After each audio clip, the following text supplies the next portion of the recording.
सबसे पहले हम रॉबर्ट ब्राउनिंग का इंट्रोडक्शन देखेंगे, ठीक है। He was born in 1812 and died in 1889।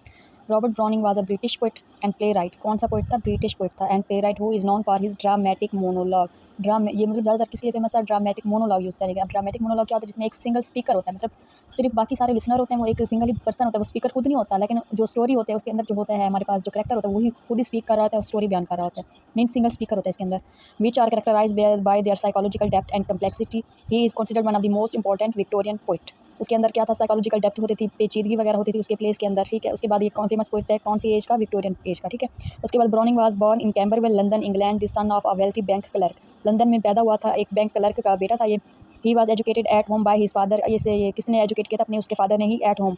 Who encourage his interest in literature and arts. He was influenced by the work of Shelley and Byron. मतलब influence का mean होता है मतलब असर होना, मतलब इन शेले और बायरन का उसके वर्क, उनके वर्क का ना इसके ऊपर बहुत ही ज़्यादा असर था।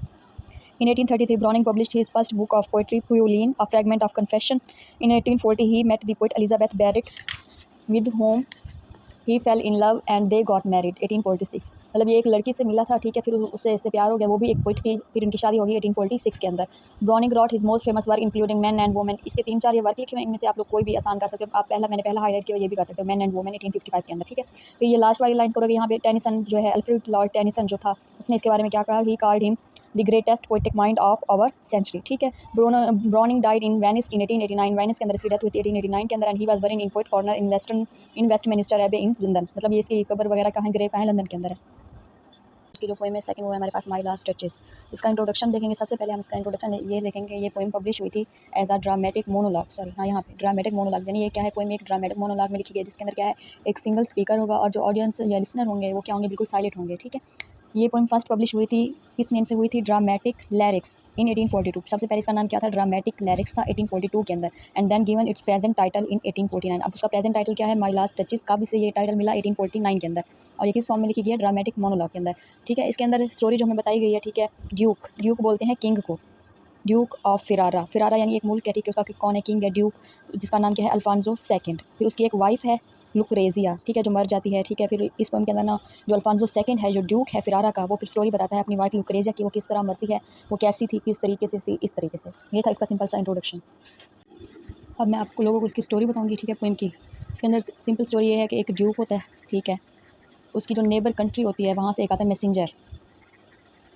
मैसेंजर कौन होता है? जो मैसेज कैरी करता है। जो मैसेंजर होता है वो दूसरे मुल्क का जो राजा होता है, बादशाह, उसका एक मैसेज कैरी करके आता है, किसके पास? ड्यूक के पास। यानी ये जो ड्यूक है, इसकी क्या हो रही होती है? शादी, मैरिज हो रही होता है जो दूसरा उनका नेबर मुल्क होता है, उसकी जो किंग होता है उसकी डॉटर के साथ, ठीक है। इनकी शादी हो रही होती है। फिर मैसेंजर उनके पास आता है ये मैसेज वगैरह लेके। फिर ड्यूक उसे ना अपना महल वगैरह दिखा रहा होता है। फिर यही महल वगैरह दिखाने के दौरान ना वो एक पेंटिंग दिखाता है उसे, ठीक है। वो पेंटिंग बेसिकली किसकी होती है? उसकी वाइफ। कौन सी वाइफ? जिसकी डेथ हो चुकी होती है, जिसका नाम क्या था? लुक्रेजिया, ठीक है। ये जो पेंटिंग होती है, हाइड उसने की होती है बिहाइंड द कर्टेंस, ठीक है। मतलब इस पेंटिंग को उसने एक जगह पे हाइड करके रखा है, जहाँ पे ये इसके अलावा कोई नहीं जा सकता और ना ही कोई इसकी परमिशन के बगैर उस पेंटिंग को देख सकता है, ठीक है। इस पेंटिंग के बारे में फिर वो बताता है कि ये जो पेंटिंग है मेरी लास्ट डचेस के बारे में, माई लास्ट डचेस की पेंटिंग है। डचेस बोलते हैं नवाबिन को, कि ये मेरी आखिरी नवाबिन या मेरी वाइफ की पेंटिंग है। फिर वो बताता है कि इस पेंटिंग को ना एक जो फेमस होता है फ्रॉप एंड डॉल्फ, ये एक पर्सन का नाम है जिसने क्या किया होता है? वो पेंटिंग बनाई हुई है। तो उसके बारे में बताइए कि इसने पेंटिंग बनाई है। फिर वो बताया इसने खूबसूरती से बनाई है ये पेंटिंग, उसने एक दिन के ही अंदर बनाई है। फिर वो आगे बताता जाता है कि मेरी ये वाइफ है, इसके होंठों पे या गालों पे ये जो खूबसूरती है या एक चमक है, ये मेरी वजह से नहीं है कि मैं पेंटिंग बन रही थी, मैं इसके सामने ठहरा और मुझे देख के हंस रही हो सकता है ये जो था फ्रॉप एंड डॉल्फ था, इसने मेरे वाइफ की कोई ना कोई तारीफ की हो, वो फिर मुस्कुराने लगे, इस वजह से ये एक्सप्रेशन आ गए उसके फेस के अंदर, ये सारा कुछ उसके ये बताता रहता है, ठीक है। फिर उसके बाद मजीद ये यही बताता है कि मेरी वाइफ जो है, ठीक है, मतलब बहुत ही सिंपल हार्ट की थी, मतलब बहुत ही साफ दिल की थी, ईजीली जो है ना इम्प्रेस हो जाती थी किसी भी चीज़ से, बहुत ही छोटी-छोटी चीज़ें क्या हो जाती थी? इम्प्रेस हो जाती थी। फिर वो कहता था चाहे मैं उसके लिए यानी हीरो का हार दूँ, तो उसके लिए उसके फेस पे ना सेम स्माइल होती थी। बिल्कुल एज़ कम्पेयर अगर कोई गार्डन में से उसे एक सिंपल सा फ्लावर तोड़ के दे, तो फिर भी वो वैसे ही स्माइल करती थी। फिर वो बताता है कि उसकी सेम ही स्माइल हमेशा रहती थी। फिर वो ना मेरे नेम को एप्रिशिएट नहीं करती थी, मतलब उसके लिए ना हर चीज़ इक्वल थी। फिर वो कहता है मेरा 900 ईयर ओल्ड, कि मेरा 900 साल पुराना जो नाम है वो इसकी भी बिल्कुल कदर नहीं करती थी। अगर मैंने उसको अपना नाम दिया, अपनी वाइफ बनाया, फिर भी वो सेम ही स्माइल देती थी, जैसे कि वो सूरज को डूबते हुए सूरज को देखती तो फिर मुस्कुराती थी, ये सुन के भी वैसे मुस्कुराती थी। वो हर किसी को देख के मुस्कुराती थी, हर किसी के साथ वो समझता था कि फ्लर्ट करती थी। ये चीज़ फिर उसे जो ड्यूक है उसे बिल्कुल भी पसंद नहीं थी। फिर वो यानी पॉसेसिव था, उसे बुरा लगता था कि वो चाहता था कि मेरी जो वाइफ है उसके ऊपर सिर्फ मेरी डोमिनेंसी हो, ठीक है, वो मेरे पावर में रहे। मतलब उस दौर में जो था, विक्टोरिया ने, रॉबर्ट ब्राउनिंग उसके बारे में बताता है कि उस दौर में ना औरतों को एक जेवर की तरह समझा जाता था, जो लोग चाहते थे कि उसे महफूज करके रखे और जब टाइम आए तो उसे पहन के सबके सामने शो ऑफ करें इस तरीके से, ठीक है। फिर वो उसके ऊपर पाबंदियाँ वगैरह लगाता था कि तुम ऐसा ना किया करो, ये ना किया करो, सबके सामने ना मुस्कुराया करो। लेकिन वो बेचारी सॉफ्ट हार्टेड थी, बस मतलब सिंपल हार्टेड थी, हर चीज़ से इंप्रेस हो जाती थी, स्माइल करती थी, हर चीज़ के लिए उसकी सेम स्माइल होती थी। ये चीज़ उससे हज़म ही नहीं हुई ड्यूक से। फिर उसने क्या किया, फिर लास्ट पोएम की last line, then I command, मैंने क्या किया, हुक्म दिया, then all smiles stop together, और जो तमाम मुस्कुराहटें थीं सब क्या हो गई, स्टॉप हो गई। अब ये ऐसे लिखा, इसका बेसिकली जो मीनिंग है इस पोएम के अंदर ये है कि उसने क्या किया, ऑर्डर दिया उसकी वाइफ को मर्डर करने का, डाइड करने का, मतलब क्या किया उसने, ऑर्डर किया। फिर क्या हो गई, वो बेचारी चली गई, यानी उसकी क्या हो गई, डेथ हो गई। ये थी सारी इसकी स्टोरी इस पोएम की, ठीक है। हमारे पास थीम होगी, वो होगी पोजेसिवनेस।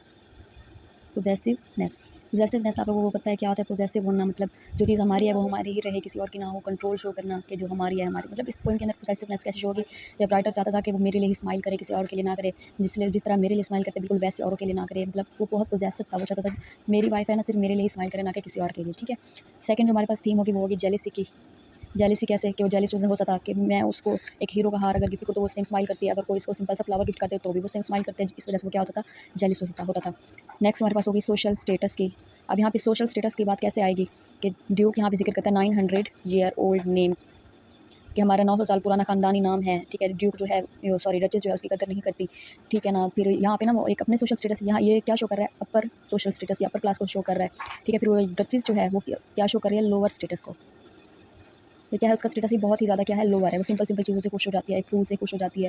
हालाँकि मैं उनको उसको हीरो के जवाहरात के गिफ्ट तोहफे देता हूँ, लेकिन वो भी उससे उतना ही खुश होती है जितना वो सिंपल से फ्लावर से या सूरज से या नेचर से खुश होती है, ठीक है। उसके बाद नेक्स्ट हमारे पास जो थीम है वो हमारे पास चौथी थीम, आर्ट एंड ब्यूटी।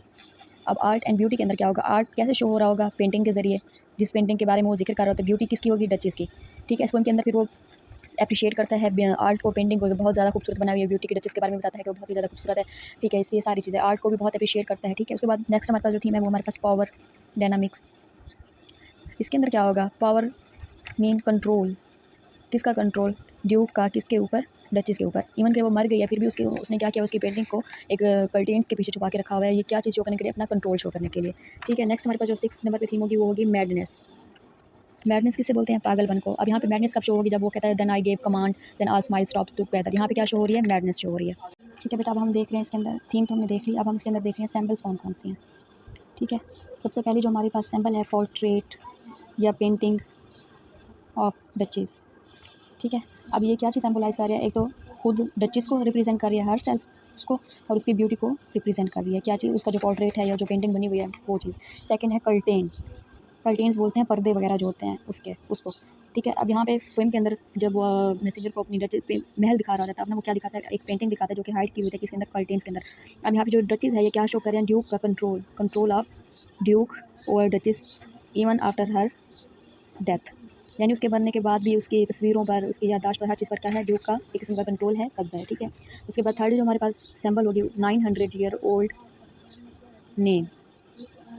किसका नेम, उस डचेस सॉरी ड्यूक का 900 साल पुराना जो नाम है, ये चीज़ क्या सिंबलाइज़ कर रहा है, फैमिली पावर को, कि उसकी फैमिली 900 साल से हुकूमत कर रही है, पावरफुल है, फैमिली पावर को, वेल्थ को, सोशल स्टेटस को, ठीक है। उसके बाद फिर है हमारे पास smile and eyes of duke. उसकी स्माइल, उसकी प्यारी स्माइल, उसकी आंखें, ये क्या चीज़ शो करे, उसकी सिंप्लिसिटी, कि वो क्या होती थी, हर सिंपल से सिंपल छोटी से छोटी चीज़ को देख के क्या हो जाती थी, खुश हो जाती। सिंप्लिसिटी उसको शो कर रहे हैं, उसकी ब्यूटी को शो कर रहे हैं उसकी आइज़, ठीक है। नेक्स्ट जो हमारे पास थीम है वो हो गया गिफ्ट्स।